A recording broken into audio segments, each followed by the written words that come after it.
Welcome to the live. I'm trying something new today, and it is May 6th. But boy, do we have an update. I am trying to work with technology differently, as you can tell. This isn't my phone. So let's see if this works. All right. Can you go in the chat and let me know if you can hear me okay? Oh, hi, friends. Hi. Can you all hear me? Is this working? Are we doing it? Let me know in the chat, please, if you can hear me okay. And then, hi, yes, great. But, oh my goodness. Okay, so it's May 6th, 2026, and guess what? There is so much to update on. I think I titled this update as like, help, I'm doing my biggest, best, worst idea ever. Let me find my notes. If you've been following along for the past 4-ish weeks, then you'll know that I've kind of been on this wild trajectory. And the trajectory has been one of leaning really hard into vulnerability, doing a lot of like internal work to be able to address the troll voices in my head. And those trolls have lived there for, a good solid 15 years. But April was this month of incredible, deep work and transformation. I'm really proud of what I've managed to do. And moving into May, there was a lot of really big work that I was also doing. So today, I'm going to talk about my best worst idea that I've done so far. It's probably, I don't know if it's the biggest, it's for sure the boldest, but I want to tell you what's up and like the plan. And then what happens next. And then that's not enough because I also ended up stacking on more big things by revisiting this hunker of a folder. Do you remember back in February when I was like, oh, what is this? New moon, full moon? I don't even know. It was Chinese New Year, so I think that was a new moon. Full moon? Doesn't matter. Anyway, I found this hunker of a folder, and this folder is a surprise folder that I didn't know I had in my possession that has drafts of the chapters of my first dissertation idea that I wrote, and I back then was like too afraid to go back and look at it. I was, deep in this like uncovering mode. And I was like, wow, that's gonna be super revealing and hard to revisit the work that I was doing that I didn't even know I had. But I was looking at this and I finally started looking at it last night. This is from 2011. So in the fall of 2011, apparently I had drafted, I think I have 4 full drafts of chapters. The coolest thing about them is that I also have comments from my advisor on many of them. So this is like a throwback revisitation of a true philosophical project. I'm getting ahead of myself.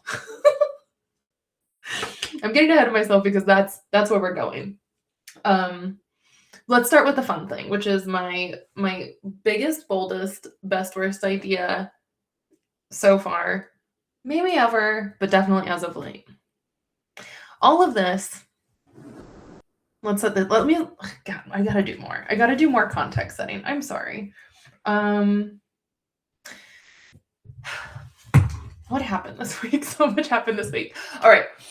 Here's what I've learned in the past week and a half. I have been trying very, very, very, very hard to articulate what I'm up to and what happens next. There's been so much work. I hate this. There's been so much work done lately around, for me, what does it mean to be a metaphilosophical performance artist? I started Romancing the Revolution. Last week I was like, oh my gosh, how exciting. Now I have the April pages of Romancing the Revolution. This is March, actually. The April ones really took a deep dive into vulnerability, into writing, into doing my work. Uh-oh. Oh no. We're going to have technical difficulties all day long today. Okay, into doing my work. And I was like scattered last week too. I'm trying really hard to not do that this week, but clearly I'm all over the place. Big news. After all that transformation of romance in the revolution, one would be like, what happens next? If you really can romance this revolution, what does it mean? It means you get free. It means you step into your responsibility to do the work that you can do. And for me, it has meant really wholeheartedly addressing all the hangups that I have internally that I've been working on for years to work through, manage, overcome, become friends with, so that I can actually do my work the way that I want to without holding back, to be as free as possible. I'm so proud of the pages from March and April of Romance in the Revolution. And I said last week that I think those pages are going to shift moving forward just because my process is continuing. And well, what did I do? All of last week, I was working on other pages that I will probably include in Romancing the Revolution this week or this month. But they were not intended for anybody but one person. So I'm going to tell you my boldest, best, worst idea now. At this stage in my process and my development, I have been able to release the hangups and fully embrace that I am now wanting to pursue my philosophical project of developing an epistemology of intimacy. You've heard me talk about this for months, I know. But now I'm going to do it. And the question is, how do you do it? Well, as a metaphilosophical performance artist, I already am doing it. But that doesn't mean there's only one channel for this project to develop. So in some ways, the live streams, the documenting the process on a weekly basis is part of it, because I want people to be able to see what's really happening in the meantime, like how I'm doing this. And what I'm not showing you are the gory details of all the way that I'm like engaging in therapy, the writing that I'm doing, the conversations that I'm having with friends and loved ones. I'm not showing you actually how I'm spending every hour of every day and every night, but know that the work is happening.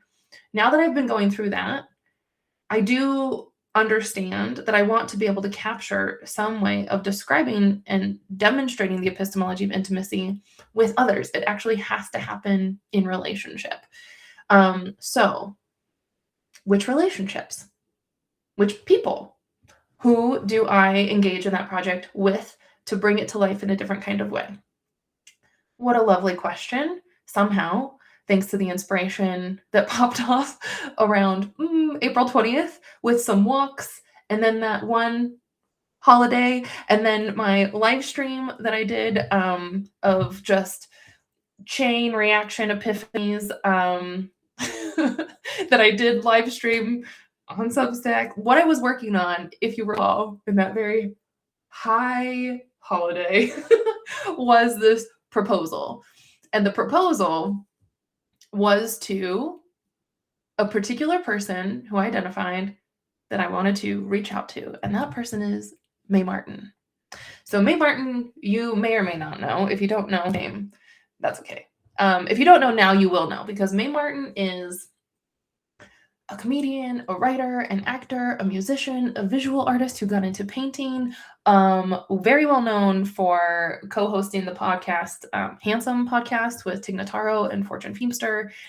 And they've done great work in terms of their Netflix specials and their shows, including Feel Good and also most recently Wayward as a show. And what I appreciate about them is their versatility, creative versatility. But people, my friends all around me, are like bigger Mae Martin fans than I am. Now I've done some deep dives onto more of Mae Martin's work. I knew Mae's work like in a generally gay way. Like, yeah, I watched Feel Good. I've seen their specials. I'm not much of a podcast listener, actually, so I wasn't super familiar with the Handsome Podcast, but I have been listening to catch up. But all of my friends were the ones who are like, you should talk to Mae. Find out a way to get in touch with Mae Martin, because Mae seems to be really open to like doing weird things and has thoughtful ideas and is willing to comment on political issues and sort of more sensitive topics, and also the vulnerable things like addiction and recovery and relationships and all the stuff that comes with them. And so I personally also really appreciate May's willingness to share and post about political issues. There are a lot of celebrities and artists and creators who don't. And I, of course, think that one should and must, because everything is political. So for that and so many more reasons, myself, and with the support of many friends, identified Mae Martin as the ideal person for me to initially reach out to with the proposal to do a philosophical project. How does one do that? Well, naturally, I, in my best, worst idea fashion, started writing some pages. So I created... I'm just going to say, I had a thought where it's like, should I keep this private? Like, this is a proposal to Mae Martin. I did send an email last Friday, so 5 days ago, to May's agent, and hopefully I'll hear back. But if I don't, here's how I'm thinking of it. If I don't, at least I was able to articulate the project that I want to do. And I'm in the process of identifying the right people to do this project with. Maybe May is the person. Maybe May's not the person. If not, that's okay. Maybe there will be other people who will be interested in it. But by considering a person that I wanted to reach out to, it forced me to articulate the what, the why, the how, also with being like, you don't know me. So how do I introduce what I'm up to in a way that maybe is like interesting enough without being overwhelming? The overwhelming part is questionable, because this is what I created. I created pages. 3 of them, in fact. You're not gonna be able to read this, and that's fine. But the pitch was, you want to do some meta-philosophical performance art together. And I worked in a few little references here specifically for May, because I love making pages. This is actually one of my love languages, you know? I want to make it particular and cute. And also the cuties, which are featured throughout, are, you know, telling little jokes and making it a little less awkward, hopefully, or like very awkward. There's Perry. And some, this is like the general summary of like, what am I trying to do here? So I called this a very honest letter, a sincere request, a heartfelt invitation, and a philosophical project, all wrapped into one. Now, because of the meta nature of everything that I do, because I am willing to explore my best worst ideas and experiment, this is already, just by me writing it, just by me making this page, and just by me sending it to May's agent, the philosophical project is already in the works. The fact that I'm telling you this right now, the philosophical project is already in the works. So, of course, I want it to go in a different direction and be something more substantial, something more developed. But in the meantime, I feel good about this because I've already been doing my work. So here's the first page. This is kind of like a, who am I? I said, you know, here's a Venn diagram of me. I do creative projects, there's political things, astrology, funny, playful experiments, learning, philosophy, and all these visions, dreams, and system strategies, plus community, relationships, and generally like forms of intimacy. Surrounded by my cat in these conditions right now that are allowing me to like commit fully to doing this project. It's not going to maybe be like this forever, but right now, for the next 6 months, this is what I've committed myself to. And then I was like, here's reasons why I think May is the right person for this proposal, hopefully. But in the like description of all of this, I want to share here. Maybe I'll do this as just like, so you all know what I'm up to too, if it's not obvious. Here's the request. Could we have a chat? I'd love to show you why I'm so passionate about philosophy. So here's a little context. All true stories. Here we go. For over 20 years, I've been doing philosophy against the grain. Most philosophers are boring, arrogant jerks, and I think it's okay if I can say that. But my whole life's work has been about sharing the power of understanding ourselves, each other, and our place in the world so we can do our part to make it better. And showing how the philosophical practice of it all can also be fun, exciting, life-giving, meaningful, and liberating. Over the past several years, I quit my job and fully committed to doing philosophy the way I know it can be done, to be more powerful, impactful, and effective in helping people meet the political realities of our time. I intentionally focus on doing my work on a local level, And since 2023, then, everything has radically changed. I've been creating and experimenting in ways that have even surprised me. But all of this has further confirmed that what's motivated me all along is that most people are hungry for ways to make sense of what's happening. And it's extremely empowering to finally have language for what you already think and feel at some level. It's the sort of experience that can really change lives, but you know it when you feel it, and you kind of have to experience it in order to really get it. That is precisely my biggest challenge. People can't look for something they don't know exists or is available, and it is so hard to describe it to folks who are unfamiliar. It's like if we don't have like the framework to make sense of something, I could use a million words and it still might make a lot of sense. So I, however, still feel a very deep sense of responsibility to share what I can to support others in their life and their work. And I know it's important. Like I didn't exactly put this in here. Like I also know I really can't do anything else at this point. Like the call is too loud. The charge is too powerful. So I have to keep going. And I hope I can find people to do that with. So I say, I can't do it alone. It's literally built into my philosophy to not do this alone. And I need the right creative partners who share similar goals, values, and strategies and visions to help bring the political potential of a philosophical practice into more publicly accessible formats. Of course, I hope this might be where you may, or anybody else at this point, say yes. I was thinking about my live stream that I did like a couple of weeks ago when I was talking about work. And I was like, that one felt a little bit weird to me, kind of a little out of rhythm or cadence or formula. I don't know. It felt a little like inserted out of nowhere. But now that I'm thinking about it, it actually makes a lot of sense, because what I was talking about weeks ago in that live stream is how my experience of doing consulting work over the past several years, and then even before that, like the 7-8 years of like professional work that I was doing, working with leaders and senior and executive leaders in my actual job. What I learned in those environments, and still continue to have affirmed, is that there are people who say they want change, but when it's the people at the very top, they need to actually be like willing to go through this transformative process. And that can be hard. I know there are a lot of reasons why people struggle. Some of it's conditions, some of it is like the pressures of our culture, some of it is personal constitutions where people just don't really have the will or the resources to be able to navigate a process of change that is sort of challenging to our ways of being, hence why you need support. I'm willing to offer that. But what I have identified and confirmed for now 15 years plus is that I know my work is really only suitable with people who are actually willing to do it. It's a painful lesson I've learned over and over and over again. But now, 2026 me, now committed to doing my philosophical project me, now me being so far outside of institutions and like traditional organizational structures, fully like trying to live as independently as possible, which means like being able to be nimble and maneuver through the systems and the structures that exist. It's not easy.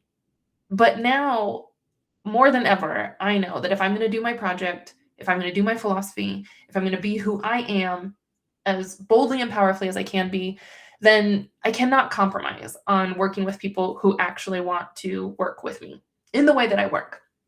So now I'm at this like crossroads, kind of like I'm ready to commit to doing my work as fully as possible for the next 6 months. And I know I can't do it alone. So I'm seeking people who are willing and able to join me.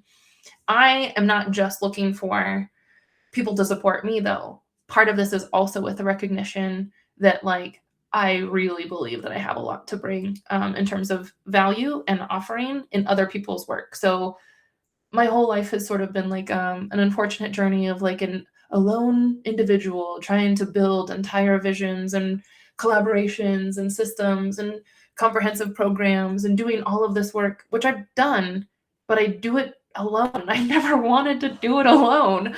I always want a team, and I have so many weaknesses. So like I want to work with other people. And at this point, my vision is if I want to try to make the demonstration of the development of an epistemology of intimacy more publicly accessible, then what that kind of looks like in my mind is like a project that can be documented and created in partnership with other people so that now other people can watch and witness and see the progression of the learning of an epistemology of intimacy, while others are also like undergoing the process of being in that connective way of knowing that reveals so much. It's layered. It's meta, obviously. Okay. So I sent this to May Martin. What that second piece that I was offering is actually highlighted on page 2. What I forgot to say last week, I still don't have it with me. What I forgot to say last week in my live stream is that like Oprah magazine reprinted an issue of the 2021 copy of like resilience in challenging times, or thriving in challenging times and how to be resilient or something. I was featured in the 2021 issue around an article for philosophical counseling. And I told the writer of that article, like, I don't actually call myself a philosophical counselor any longer. There are people who do, and it has grown over time. But back in 2013, actually, I did do a YouTube video, like, what is philosophical counseling? And that's how this person found me, because I was like one of the first people to go to YouTube to talk about philosophical counseling. So anyway, it's weird. It was like surprising and strange that Oprah republished that issue in 2026. I mean, I get it, because if we thought 2021 was challenging times, 2026 is harder, scarier, crumblier. Things are difficult. And it was kind of like a weird time work, but also for me, an interesting mile marker, if you will, like a timestamp. Because I'm thinking about what I said in 2021, which generally I still stand by. I tried to use that opportunity as much as possible to be strategic. I referenced racial and sexual oppression. I referenced like gender fluidity in trans kids and how parents can support them. And then I referenced Angela Davis as a philosopher and revolutionary to indicate that like there is a history of revolutionary thinkers being also philosophers. And then I had like a little quote for myself, like, I love it when my mind gets blown and there's so much joy in learning how to live in new ways. So you get a little taste of me too. That's generally the summary of like what comes up in that Oprah feature. And however, if I think about what I've done since 2021, that issue actually came out before I even quit my job. So in the 5 years since, like, my work has radically changed, and the way that I engage is very, very different. And I don't call myself a philosophical counselor, but I do still wish and want and offer for folks philosophical support. That's kind of like one-on-one. I don't call it coaching. I say literally not coaching, not therapy, but I do offer philosophical support because I know it can be so helpful. So on page 2 of my proposal to May, I reference a little bit about philosophical counseling. Here's an image of the excerpt from the Oprah magazine issue with my little quotes. And then I said, imagine if more people incorporated a philosophical perspective in the way that they develop their projects. I'm thinking in terms of culture, media, I mean, obviously politics, policy, all of that. But I was like, I know the building blocks that I can offer now that are like more clearly defined and readily articulated in my philosophy. And that includes like building blocks here of like, I talk about liberation, love, freedom, healing, intimacy, responsibility, power, abundance, creativity. All these things are like the kind of building blocks of what I've developed now in terms of my philosophy, couched in a framework of radical self-acceptance, elegant ecosystems of abundance, doing the thing that you are most situated to do from a place of liberation, from a will that is like the characterization of love, and doing it always to like help the collective good. So those are the building blocks of my general philosophy. I would love to offer that to anybody doing any project, even your own personal life, how those components can compel you to make choices that allow for a more values-aligned life, for a will that is emboldened and strong with, I call it moral clarity, political courage, creative capacity, to be able to do the things that we want to do, to be who we need, all those things. And most importantly, of the philosophy, everything is only significant if the theory shows up in practice. The goal is to help us create and be different kinds of people who can contribute to a better kind of world. So I was like, yo, May, Martin, anybody who wants to, if you're looking for a philosopher to have on hand because you already have big thoughts and deep feelings and you're trying to convey like complex ideas or address really serious topics, I'm down to talk through how to articulate that in a way. Let me explain something. When I started my YouTube channel, Think for a Change, back in like 2011, 2012, here's a little history. I actually started that YouTube channel and the Think for a Change series as a direct response to Dan Savage's campaign of It Gets Better. Now, if you remember that campaign, the whole goal was to have celebrities like get on board, do a short little clip to talk to queer, gay, trans youth and say, don't worry, it gets better. This was a response to a series of pretty like public deaths by suicide for young queer youth in our country. And I appreciate the effort, totally value the campaign. But there was some pattern that sort of emerged, which was that, like, on one hand, it was a lot of gay men who were being kind of featured in the videos, which that's important, but there's like diversity of who falls under the umbrella of this community.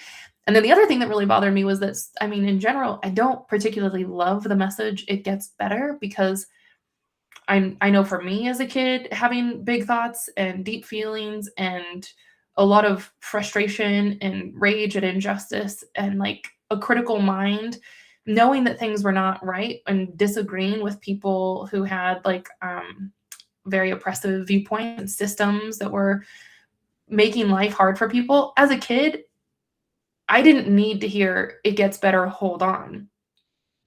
As a young person, what I needed was someone to be like, here's a way to understand that, because your feelings are actually correct. The things that you're thinking are not wrong. And what it would be most helpful is for you to have resources and tools to be able to think more clearly and critically and creatively about those very realities that are causing you dissonance, because you know that it doesn't have to be this way.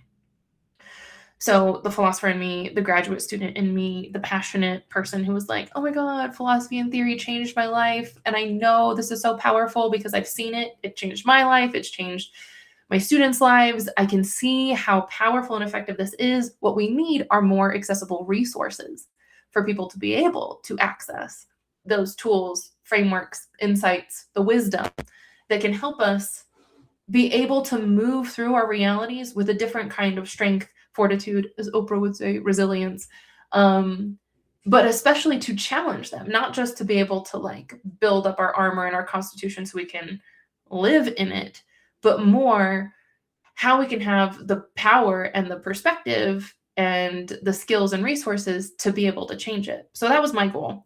So back in 2011, 2012, I did my first ever video on YouTube as a contribution to the It Gets Better campaign. And I called it Think for a Change, that's what we can do. And then that just turned into its own series. So still up there. And that, I want you to know, is like kind of the heart and soul of all of this. We're going to be going back and forth in between like these timelines of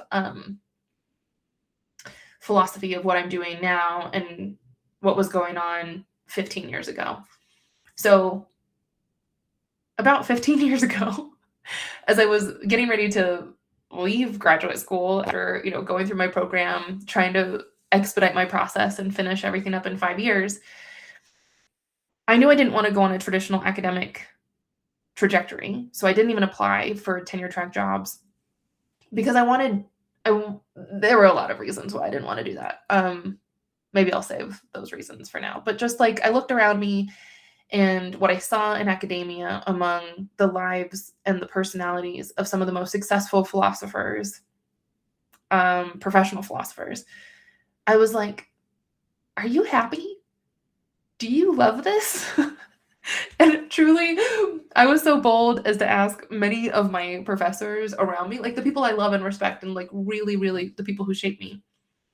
There was a time, I think it was in my second year of grad school, when I went around and was like, be real honest with me. If you could have done anything differently, would you have? In other words, do you regret the choices that you made that led to this life? And honestly, only one person said that they did not regret their life choices to become an academic and do this. And these are very successful, very well respected philosophers. And to me, I was like, yeah, your life seems stressful. It seems hurried, like very overburdened, and you're not a healthy person because of all of that. So I was like, I don't know if that's my path. I don't know if that's what I want to do. So anyway, that's why I didn't, one of the reasons why I didn't pursue an academic job after grad school. So the question was, well, you got a PhD. What do you want to do now with philosophy?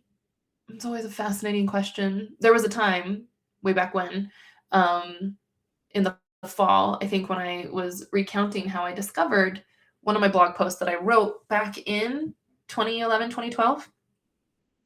And I was actually processing this exact question. Like, now that I've reached the end of my doctoral program, what am I going to do? People are asking me this. And I found it last fall, I remember. And when I read that particular blog post, I think it's like, oh, philosophy, what are you going to do with that? When I read that one, I was like literally moved to tears because I was so proud and, I don't know, like happy with finding myself again in my own words. Because even back then, what I said I wanted to do was work with people in community and do some kind of like still philosophical engagement, even if it didn't have to be in traditional classrooms, but because I know and believe it's so powerful and transformative to share this work. And I think it moved me and got me all emotional when I like revisited my own words, because I was like, wow, I quit my job and I've been doing local engagement, like a committed, deep local engagement of truly trying to say, I'm a philosopher first, and I can put on a lot of hats, but even those hats are going to be like styled as a philosopher. And I was like, I'm literally doing it. I've been doing it. So that was a good moment. But as that has played out in the past decade plus, the other thing that is coming to my memory now is that in those times, there was the It Gets Better project. There was also like this kind of cultural phenomenon of, it was when like Lady Gaga was like big on the Born This Way campaign. And I, for some reason, remember Emma Watson being like a UN ambassador talking about gender equity or equality. There were all these kinds of like celebrities being extra vocal on these social, political, cultural issues. And I was like, I don't need to be a Lady Gaga or an Emma Watson, but I would really love to be in a position to help people who are creating these like messages and have massive platforms do so in a way that is a little bit more nuanced and maybe sophisticated or even critical. So I had all these thoughts. I'm like, I'm leaving Pennsylvania. I don't have a path or a plan. What could I do? I honestly considered going to LA and trying to like break into the industry. Again, not as an actor, but as a philosopher. And I went to LA a couple of times. I made some connections. I had some, trips and was like exploring what that might look like. And it didn't go great. I remember being really disillusioned by LA and feeling like maybe that wasn't the path. So then, one thing led to another, and I ended up getting a job at CSU, and then I stayed in Fort Collins, and now we're here. Anyway, I don't regret any of that, because now that I'm thinking of it, in the past 13 years or so, my own voice and my perspective has grown so much that I'm thinking like, wow, I don't think I would have been able to be as effective. I mean, I'm sure I would have learned a lot had I been in LA, had I been talking with people, I trust that every path evolves and gets richer, and we're formed by the influences around us. So I don't doubt that. But where I sit right now, I'm like, I love the path that I've been on, because especially the past 5 years, wow, things have just gotten so rich and so fleshy. Like there's real meat on these bones, And so I'm like, I feel like I'm actually at a far better place than I was back in 2013, feeling like, what am I going to do as a philosopher? I was thinking about, how could I support people who are in the industry or in media or culture creators? Now I'm thinking like, well, I actually have a lot more that I could confidently share. Back then I was 26 years old. 27 maybe. Anyway, I was a baby and I was fresh out of grad school. And as much as I regret or lament saying this, like, a lot of things do change with experience. So over the decade plus now, I realize I have a lot more that I could offer that I think would be even more effective, thanks to my own learning. So anyway, long story to say, on the second page of my proposal to Mae Martin, I'm fleshing out here, this is what philosophical counseling is. Here's how people have been interested in it as a way to engage and address with challenging, difficult issues. But here's a quick summary of the way that my work has changed and how I've been learning. So I'm talking about just since 2024, no lie. Since 2024, I am like, holy cow, what have I done? I started Liberation is Local. That changed everything for a year and a half and led into Romancing the Revolution, which is now the early stages of developing the epistemology of intimacy. And I really think there's going to be potential there for how that unfolds.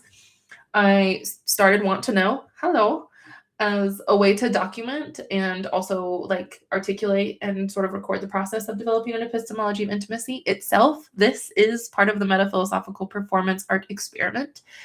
And I started For the Love of Strangers, which led into creating the Gadfly. And these are those public events to really bring people in, which is basically forcing the hand of doing philosophy publicly with everyday folks, not in academic settings, not in a classroom, not in a training, not in a workshop, not in a lecture, and not in a talk. And that is a very particular way of doing philosophy that I've always known and believed in. And also it's not the kind of thing that people can ask for. So it really is the sort of container that one must make themselves and then show what it is. And people have to experience it to be able to get it. So I'm proud of that. I have no hesitations or qualms to say that doing 13 shows, sharing over 70 stories of For the Love of Strangers, and still meta moment here, still creating material for sharing my best worst ideas. Look out, July 17th. Here we come. I'm going to talk about this for sure. Sending a proposal to a celebrity who I don't know. Anyway, doing this stuff has been very helpful because I know now that I've been testing the ideas and creating these little containers for engagement and connection and learning with people. So it's been a diligent process for the past year and a half. That alone, oh my gosh, I can't believe it. And not hardly even that, really. For some of them, it's just been barely over a year. So I've learned a ton. Now, we get into the third page. That was, by the way, if you're tracking this, the honest letter, the sincere request, can we have a chat? I want to tell you about some things and show you how I do philosophy. This is the invitation to do some philosophical support. And now the philosophical project. So finally, the philosophical project was, again, do you want to do some metaphilosophical performance art with me? So my pitch to Mae Martin is to say, this can look like a lot of things. And I probably could have said this more clearly. I didn't want to be too aggressive. But ideally, what I'm thinking of is working with people to create some kind of container where, whether it's we go on a retreat and we just brainstorm and then, we kind of do philosophical work and track the progress or the transformation, which would really be the knowledge production that comes from engaging in this intimate way of relationship and sharing. That could look like, I don't know, a docuseries. It could look like a podcast. It could look like a series of letters. It could look like, who knows, a photo essay. It could be really much anything. But I want to be able to capture the process because that's sort of the point. So back when I was high in April, I, for the first time ever, was like, oh my God, this is such a ridiculous way to describe myself, but it's, bear with me, accurate. Okay, so here, you can see these are 2 cups of pudding, and I'm trying to figure out a way to explain what metaphilosophical performance art looks like. Now, if you're following, metaphilosophical performance art in the project of an epistemology of intimacy, what can be known and how we know through intimate connection, and what we can know about intimacy itself. Here's how I'm trying to explain what that looks like, right? Imagine this. If the saying, the proof is in the pudding, was the person making the pudding, no, sorry. My computer went to sleep. Start over. Okay. If the saying, the proof is in the pudding, was the person making the pudding, then we would be that saying and the pudding. I know. Okay, but the proof is in the pudding does not capture it well enough because yes, we're the pudding, but we're also making the pudding. And it's not like a person making the pudding. I like the saying, if the proof is in the pudding. The proof is in the pudding, so you're the pudding and you're making the pudding. Anyway, it works. You just have to like really stretch your brain to get with it. So that's how I pitched Mae Martin with 2 cutie pudding cups. Clear as day. Could not have been better articulated. Obviously, I know that is not the case. But this is me trying to work on how to articulate exactly what it is, since it is so difficult to describe the project of metaphilosophical performance art and developing an epistemology of intimacy with people who do not know what it's like because we haven't felt it or experienced it. But when you feel it, you get it, okay? So to help kind of like illustrate the trajectory of all of this, like I said, we're going to be doing like a little bit of timeline processing to see the natural development of how this goes. I made a choice. It could have been the wrong one, but I added a lot of information on the 3rd page. Just basically, I was saying, at the risk of oversharing and over-explaining, like maybe this will make sense if you sort of get a holistic picture of kind of what I've been up to for a very long time. So what I did here is like a little justification for the why now. You know, I'm a big believer in the epistemology of ignorance. I think that has shaped our world and how people operate and our entire political system and our culture. It's built on ignorance. And how do we counter the effect of systematically produced and maintained ignorance that upholds oppressive systems? Well, I think I'm trying to make Charles Mills proud and develop an epistemology of intimacy as a way to respond to the reality of the epistemology of ignorance. Okay, so that's like the historical and the present condition. We've got a lot of things working against us right now. So we're going to have to find a way to produce knowledge in a way that somehow can work between the influences of machines and disinformation and fascist repression, all of the above. Okay, so here's the history. I was like, just so you know, I'm like a legitimate person here. I have my degrees, and this is what has happened in terms of career in the progress all the way to doing metaphilosophical performance art. In the meantime, yes, I went to school, I got my education, I got jobs, and I did work, and I've consulted in all these different kinds of realms and industries and sectors. But most importantly, my concepts have been developing along the way too. So I start here with a Think for a Change, which is the video series on YouTube. And also I did a TEDx talk on that. I'm just like, wow, when we learn how to think differently, that is actually like a way to overcome ourselves. Then I talk about my dissertation, the positive philosophy, feminist practice of affective therapy and political distance. Basically, it's important to know what I did in my dissertation by generally arguing it would be helpful for us to develop our capacity for engaging in a kind of philosophical practice, a reflective practice that actually gives us the sort of physiological responses of positive affects, like enthusiasm, gratitude, passion, confidence, all those good things.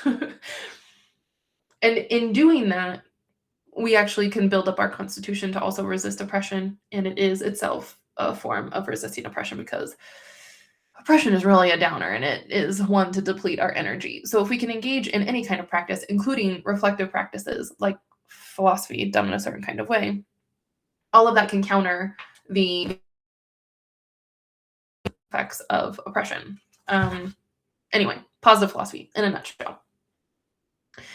After graduate school, that's when I really catapulted to a new form of learning, and I started to explore feminist friendship, which I have as itself also a practice of political resistance. But basically, the idea is that oppression and ignorance also works by keeping us very separate from each other, especially across lines of difference.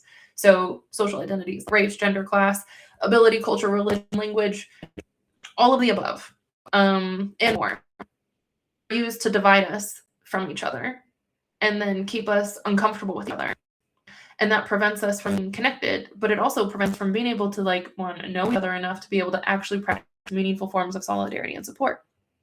So, inspired by the work of Maria Lugones and Elizabeth Spellman, who I talk about very frequently, the ones who talk about friendship out of friendship. And I characterize that as a practice of feminist friendship, because I wanted the politics of the friendship to be explicit. So feminist friendship became one of my core concepts. I taught a course on it for a few years, and that now I can see as being a pretty direct link, actually all of this, positive philosophy, think for a change, and feminist friendship, being a pretty direct link into the epistemology of intimacy, or another way that I phrase that is truth is a relationship. What's going on there? The only difference is that while the evolution of the concepts I've been developing and working with, I think are pretty organically threaded. You can see how they are of the same family tree. The difference now is that because of the professional moves that I've been making, because of the choices I've been making to get more free myself, and to really embrace being a philosopher independently with community in my own life, in my own style and way, doing metaphilosophical performance art, that's the difference now. So I am saying, here's my new emerging concept and philosophical project. Truth is a relationship, epistemologies of intimacy. But the very important difference that has never been a part of the condition so far is that I'm also situating myself as a metaphilosophical performance artist. So that means the project looks different. It takes a different kind of form. And the strategy for developing it is going to have to be a different kind of action, or a methodology, if you will. All right. So let's pause for a second there and just say, that's my best worst idea. I am now pitching people to be like, hey, you want to participate in this philosophical project with me, doing metaphilosophical performance art to develop an epistemology of intimacy as a way to respond to social political realities of our time.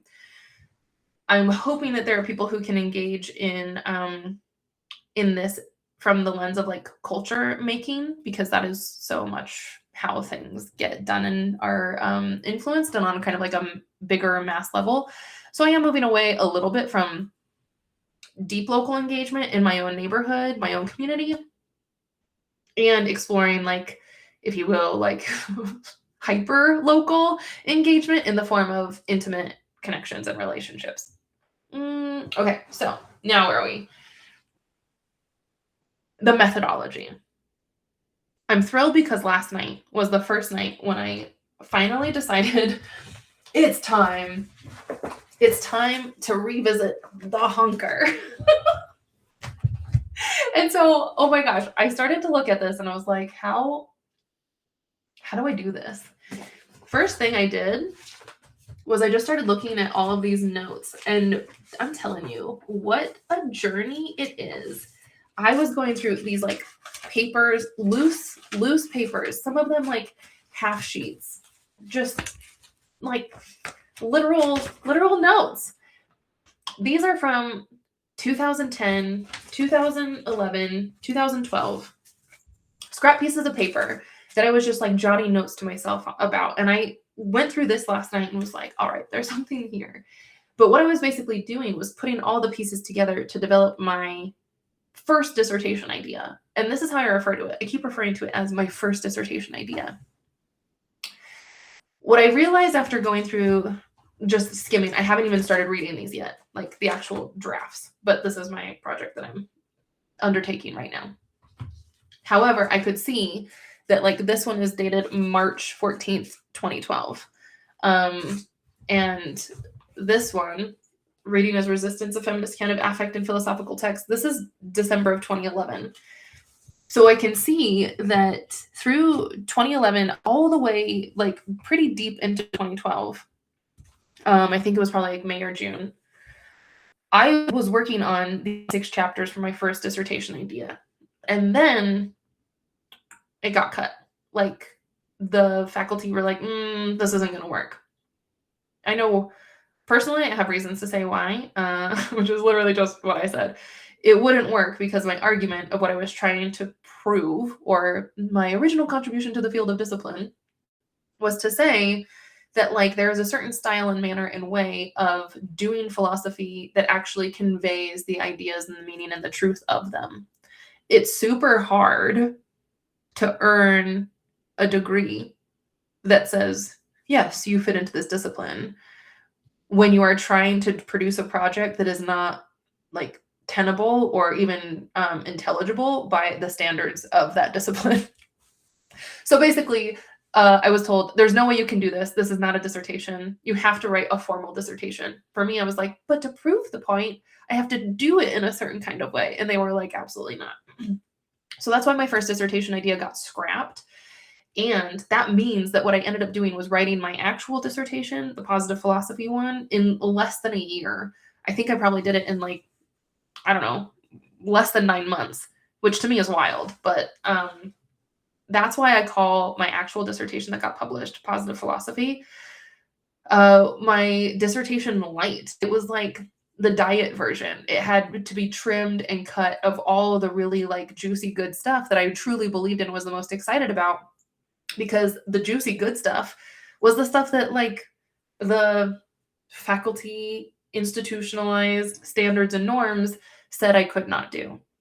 So now I'm actually very excited because I'm going back and I'm reading my notes, and I'm going to be reading the draft chapters of my first dissertation idea to capture what I was saying. And the biggest thing that got cut out was everything having to do with Nietzsche.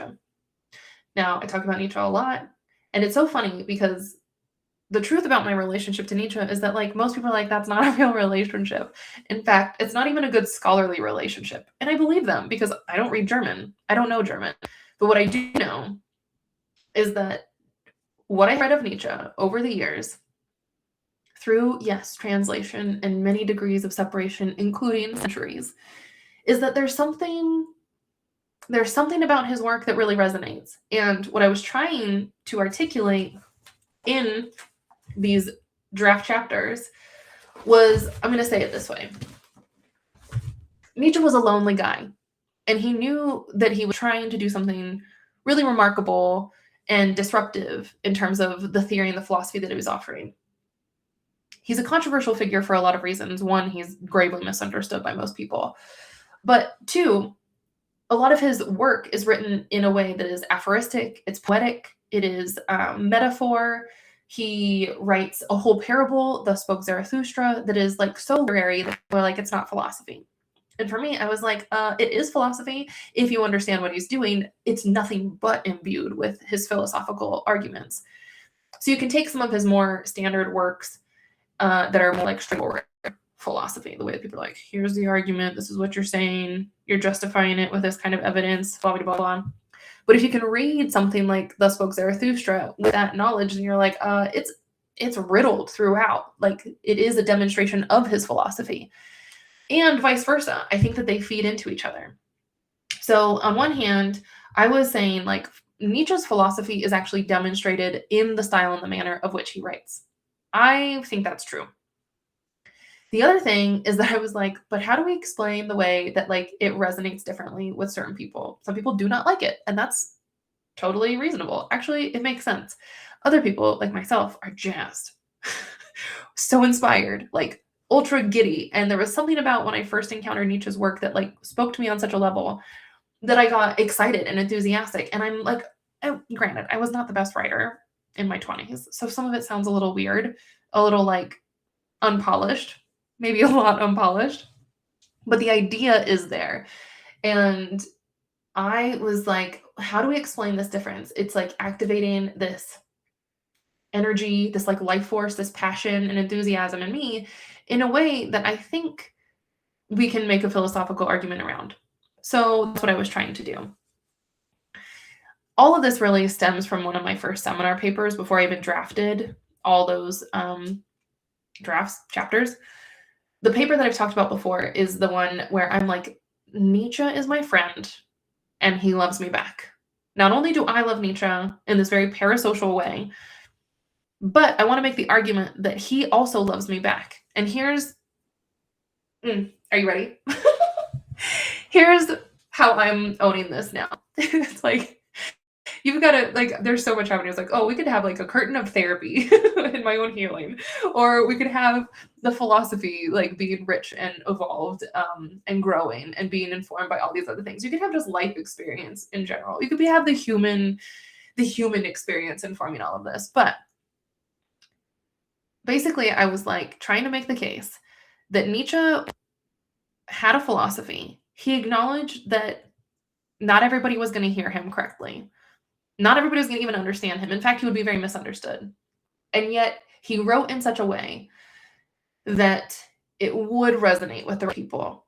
And I think there is plenty of evidence throughout his text to indicate that this was his intention. I mean, Zarathustra is one to say, there are not the ears to hear me yet, or the masses of the people blink like, what the fuck are you saying? Because they just cannot understand what his message is yet for them. And they're not his people. So his whole journey, Zarathustra, and maybe vicariously, or we can project that onto Nietzsche, the journey is to try to find the people who can hear him, understand his message, and then connect with him in a certain kind of way. This isn't a personal project of like, see me, please hear me. Because again, I'm saying that there's a philosophy undergirding all of this. And what the hearing is actually the ability to make the meaning of the philosophy that Nietzsche is offering. People call him like, I don't know, a very like disruptive figure in the canon of philosophy, but especially like metaphysics and epistemology and ethics, all the things, because his philosophy is it's truly so disruptive to like the traditional ways of thinking. That's the whole point of Nietzsche's work. So I'm being extra wordy, but what I've learned and how I'm positioning myself is that if there were faculty in my academic training and career who basically said, no, you can't make that about Nietzsche. Like, you can't say what Nietzsche was doing. And I all the while wanted to say, no, I think he was actually trying to communicate his philosophy in a way that was intended for people exactly like me who can hear it and be excited that it actually gives us these positive experiences of like more power, more exuberance, more passion, more vitality. It helps us be healthier and stronger and more powerful. That's the will to power. If there are people who can hear and like resonate with Nietzsche's philosophy and my argument, understand that his style and his manner and method is actually integral to the philosophical ideas that are being expressed, then we can have a certain kind of relationship with his philosophy that spans the gap and the distance that is parasocial in a way. Well, definitely parasocial. But I'm just acknowledging that because as much as I'm pitching proposals to celebrities, pretty much at the heart and center of my work is also this like exploration of what parasocial looks like, because I'm talking about intimacy. We'll save that for another day.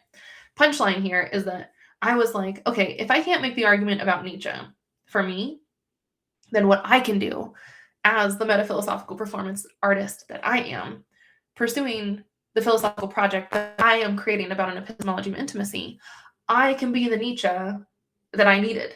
You know that phrase, like, be who you needed when you were growing up? If people won't take me seriously and be like, you're not a rigorous scholar, you can't even read Berman, what do you know about Nietzsche? That's not his philosophy. Trust me, I've heard it. And I'm okay with that. I could be completely misreading Nietzsche, but that does not change the experience that I've had in my relationship to his work. So if nothing else, I can say, well, that was my experience. I'm accurately reporting on the way that I have felt thanks to and with Nietzsche's work and the philosophy as I understand it. You can critique me and say, I don't get it as much as you want, but that doesn't mean that I can't create my own project where I am actually writing and sharing and creating in a certain manner and style that also is intentionally designed to carry the philosophical ideas themselves to the people with whom I can and want to connect. Those people who are going to hear it or understand it are a very specific subset. It is for sure not for everybody. However, I do think that there are certain kinds of differences within us. Maybe that's our values. Maybe that is our emotional constitutions and our nervous systems. And maybe it's our willingness to learn or our capacity to self-overcome. Or maybe it is our desire to connect or our want to know. Whatever it is, there are differences in people who could be potential audiences with whom I, sharing my work in the style and manner that I do, will be able to convey the philosophy, the ideas that are transformative of an epistemology of intimacy that is to specifically counter the dominant cultural pressures and powers of ignorance, repression, and fascism that keep us very separate, very disconnected, and very incapable of actually moving collectively through expressions of solidarity, support, and care. And I am comfortable putting all of that in a larger context that doesn't have to be so like, heady academic. I don't need to be the last great metaphysician like Nietzsche or whatever else. We can talk about that in terms of the basic building blocks, like love. Thank you, Bill Hooks. Thank you, liberation. Hey, oppression? Bad. We need to do that. Actually, if we can look into ourselves, like Audre Lorde says, and identify the oppressor within, that is a way for us to get more free. So functioning with these basic building blocks, healing, creativity, power, love, liberation, freedom, the basic building blocks that do not have to be so deep and steeped in academic language, I think gives us enough of a philosophical framework to be able to then engage in a different way, which is the new philosophy that I'm talking about in terms of developing an epistemology. So even though my words like epistemology of intimacy and metaphilosophical performance art sound like word salad to most people, I know I'm saying that in such a way because it's capturing for me the ideas that are helping me stay grounded and anchored in my project. But should someone like Mae Martin or anybody else at this point reach out and be like, listen, I think you're onto something here and I'm curious and I want to know what that is. What does that look like? All it looks like is actually being in a kind of relationship where the way of our exchanging, connecting, learning, truly the way of our being in a relationship with each other is one that is a container for the philosophical development, for the thinking, for the reflecting, for the felt experience, for the big thoughts, the deep feelings that I talk about a lot. All of that to be present and engaged with in a way that is a process, like one might call it thinking, one might call it learning, one might call it healing, because it happens in relationship. And that is how we know. What we know gets influenced by the relationship itself. There's very like therapeutic kind of patterns here, even though I am a little bit like cautious around notions of therapy, traditionally speaking.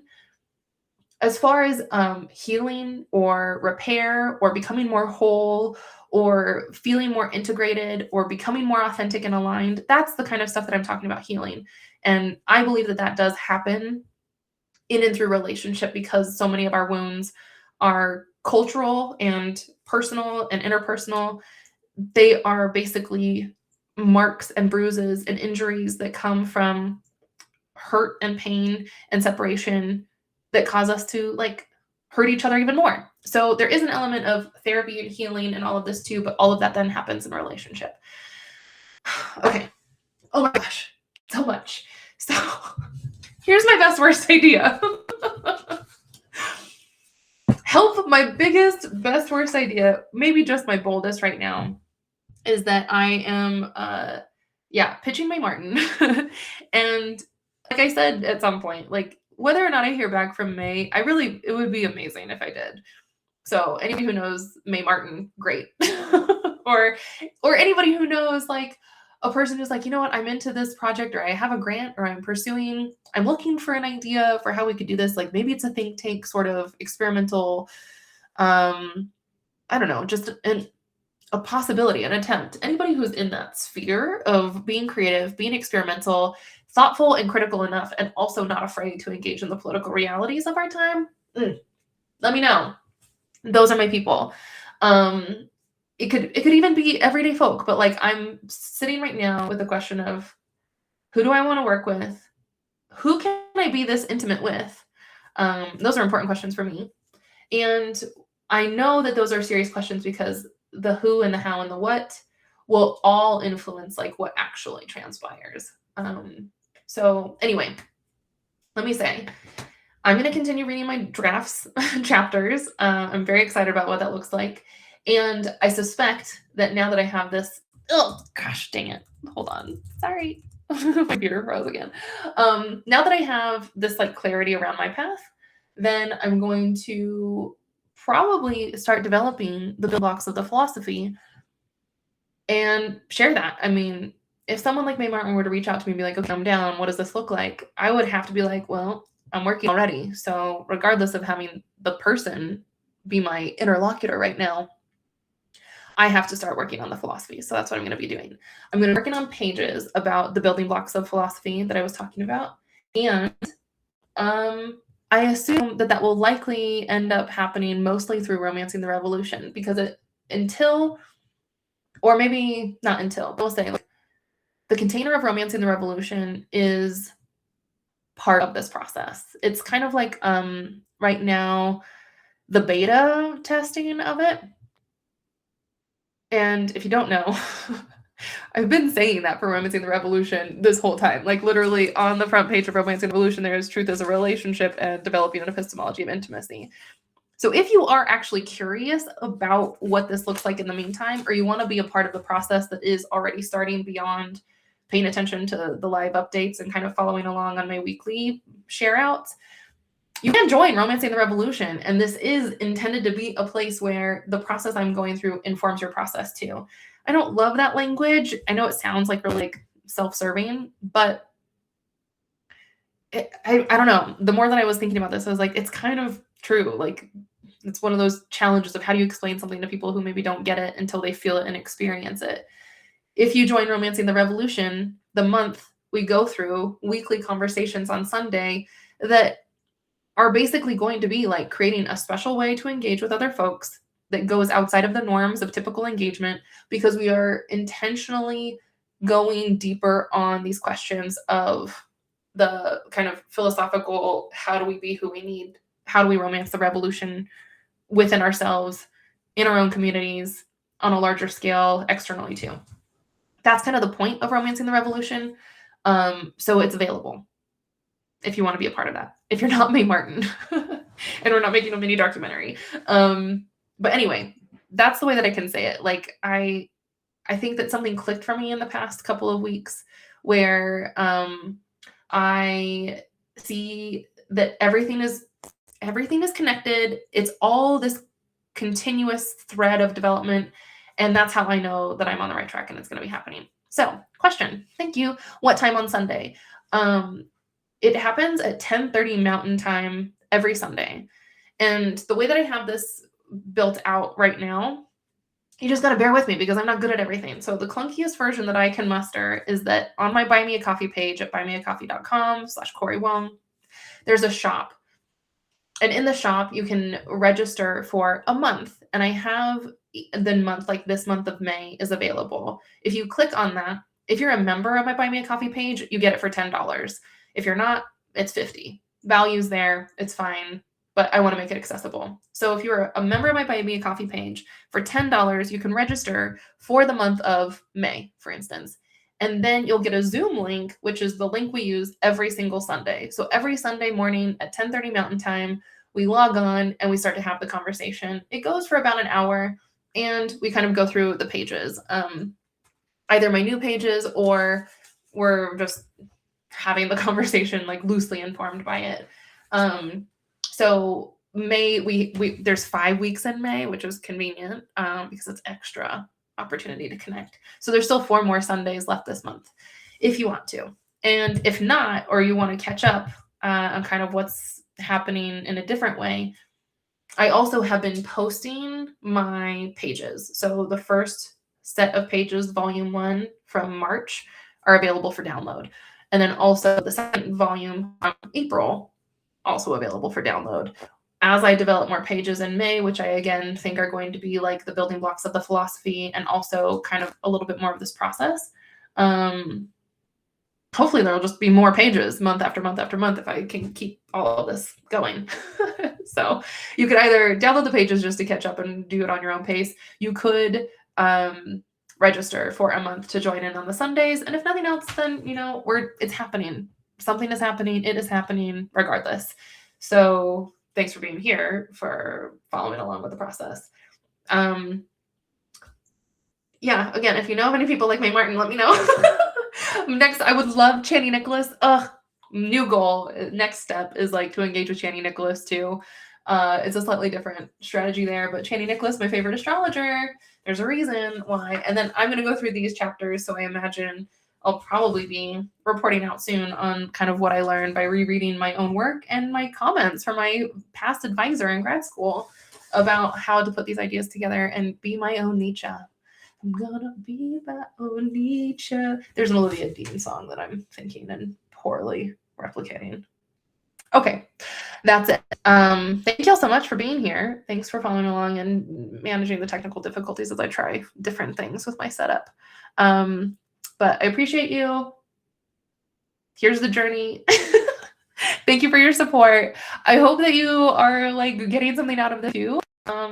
And I intend to be here again next week. So see you soon. Send questions if you have them. And I appreciate you. Good luck.